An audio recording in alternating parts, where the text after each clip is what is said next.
Well, obviously it was a really good win. It was great to play at home. I really appreciate the spirit that was created by the number of people that were there. I think our players certainly appreciate that, and we're excited to be able to play at home. And I think the fans did a great job of creating an atmosphere that was helpful to, us making improvement. I think we made improvement in this game. I think we did some things better than we did in week one, which is very, very important. Um, we made a lot of explosive plays. I think we played with a little better effort, a little more consistency. Um, but at the same time, we're not where we need to be yet. We have things that we need to continue to focus on, continue to work on, so that we don't make mental errors here and there that allow the other team to have success against us. I think that's going to be a real key for our team in terms of how they prepare and what we need to do to be able to continue to improve, because we're certainly not where we could be or need to be, but I'm not disappointed at all in where we are, especially relative to the circumstances that we're in. So, we're making progress.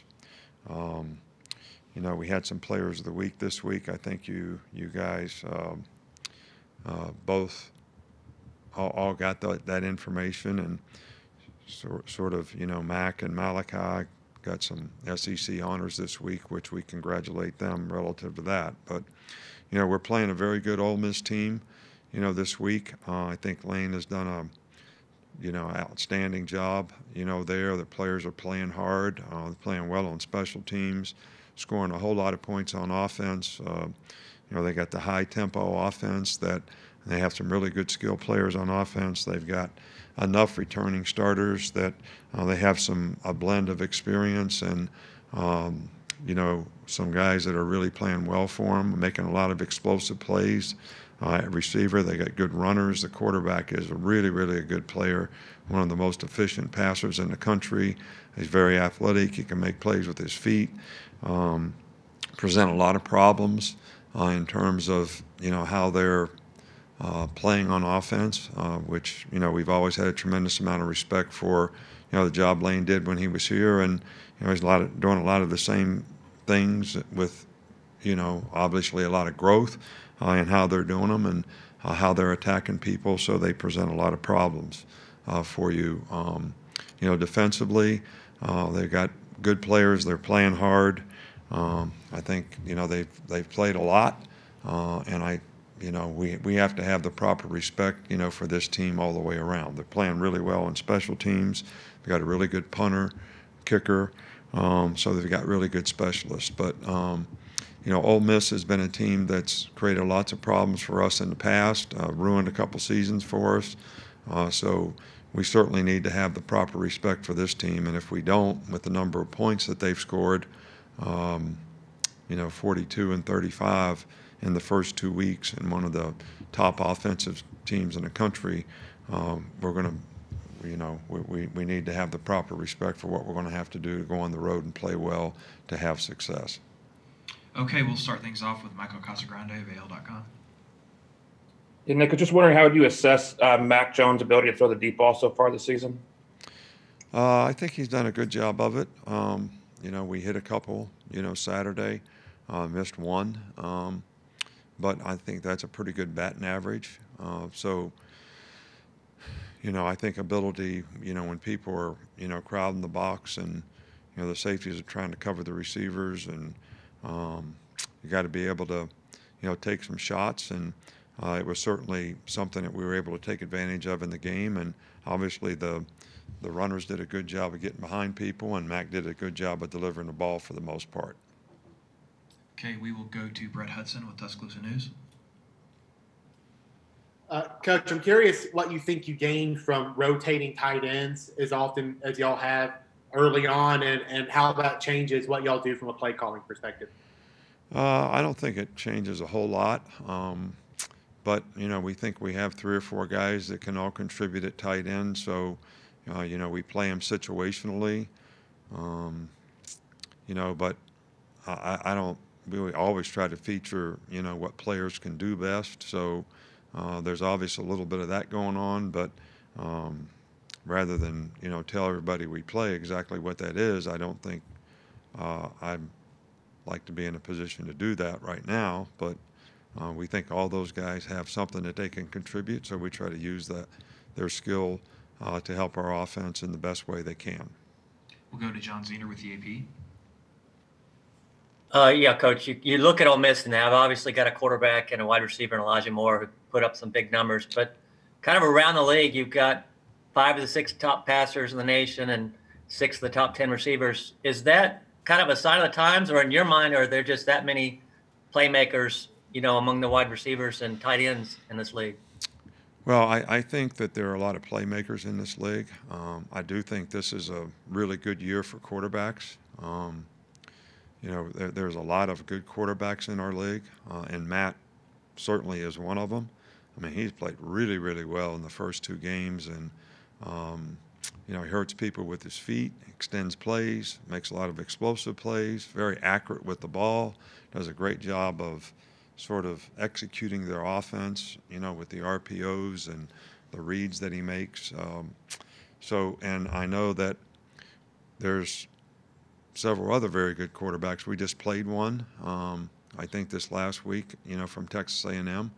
So even the 2 guys that played at Missouri were very effective players. So I think there's a lot of good quarterbacks in the league this year, and I think if you have a quarterback in college football, you're always going to have a chance to score points, and that's why I think a lot of points have been scored so far this year.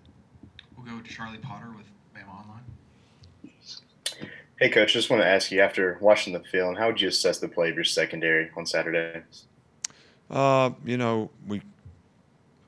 would like to cover a little bit better man-to-man, especially, we probably gave up 3 or 4 third down conversions of the tight end. I think other than the mental errors, led to several explosive plays where we didn't have somebody covered. It's not just the secondary. Sometimes it was the linebackers making mental errors as well. But, we need to get better. I think we played better in this game than we did the first game. So hopefully we'll continue to make progress. I think it'll be really important that we play really well against this team this week, because this is the most explosive team we've played against, this far. They're going to spread you out. They've got a lot of good skill players. They can run it. They can throw it. Receivers are not easy to cover. Tight end's a really good receiver, very athletic. So this will be a very challenging game for us. We'll go to Tony Tsoukalos with Bama Insider. Yeah, earlier this fall, you talked about Mac Jones kind of holding on to mistakes and not letting that go in his mind, and he kind of responded well to the interception he threw. What have you seen from him in that regard, of just being able to kind of shake off when he does make a mistake? Yeah, well, Mac's matured, in that. I think he's a lot more confident now. I think he knows what he has to do to stay focused and play the next play, and he's played within himself very well in the first 2 games, and that's something that we want him to continue to do. So, and I was pleased with the way he responded, after the tip ball interception, on Saturday. So, and I think the more you understand that when things don't go well, there's good opportunities to learn and grow, and I certainly think that Mac has done that as he's progressed in these last 3 or 4 games that he's played in. We'll go to Mike Rodak with AL.com. You touched on the receivers for Ole Miss before, but just specific to Elijah Moore, he leads the country right now in yards per game. Just what sort of challenges he present, and how does he stack up against the other receivers you'll see the rest of the season? Well, I don't know about the rest of the receivers we're going to see. We're kind of trying to play these games 1 week at a time, so I'm not looking at receivers that we're going to play in November or even later in October. So, but he's a very good player. He's very quick, very explosive, very sudden, has a burst. He's hard to tackle, even though he's sort of not a great big guy.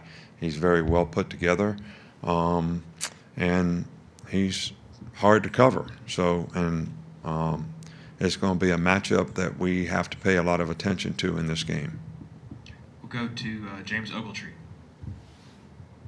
Yeah, Coach. On Saturday, you mentioned that adjusting to motion was a primary source of some of those mental errors on defense. Can you just help us understand what is going through your players' minds when they see motion, and how does that affect their role on that play relative to the rest of the defense? Well, it shouldn't be a problem. I mean, all these things we practiced. I just think it's not a function of not knowing what to do. It's a function of when things change quickly, on the field, being able to apply that knowledge and adjustment to what you're seeing. And everybody's got to be on the same page, and everybody's got to have anticipation. And I think when you're a little inexperienced, sometimes you don't anticipate what's going to happen. Therefore, when it happens, you're not quite ready to react to it. So that's something that we're just going to have to do a better job of, continue to practice a lot. And because, if those things are an issue, you're going to see it a lot. And Ole Miss does it a lot, and we'll have to make a lot of adjustments in this game as well. And they'll be going fast, so you want to have a lot of time to think about it. Okay, we'll go to Cecil Hurt next.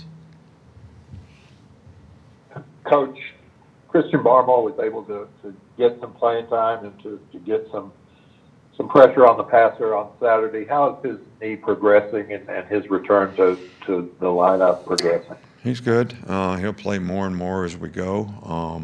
We didn't play him in the first game. He had a role in the second game, which he did a pretty good job. Never had any issues. Practiced well all last week. So if he continues to progress, his role will continue to increase. Okay, we'll finish up with Stephen Smith.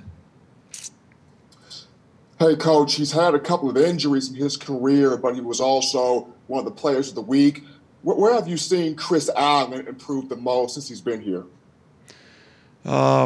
Probably knowledge and experience. I think a lot of guys that we recruit to play outside linebacker didn't really stand up and play in high school. So they played with their hand in the dirt because they're bigger than everybody else in high school. So it's kind of a work in progress sometimes when you make them stand-up players. And Chris now is much more confident in what he's supposed to do, how he's supposed to do it.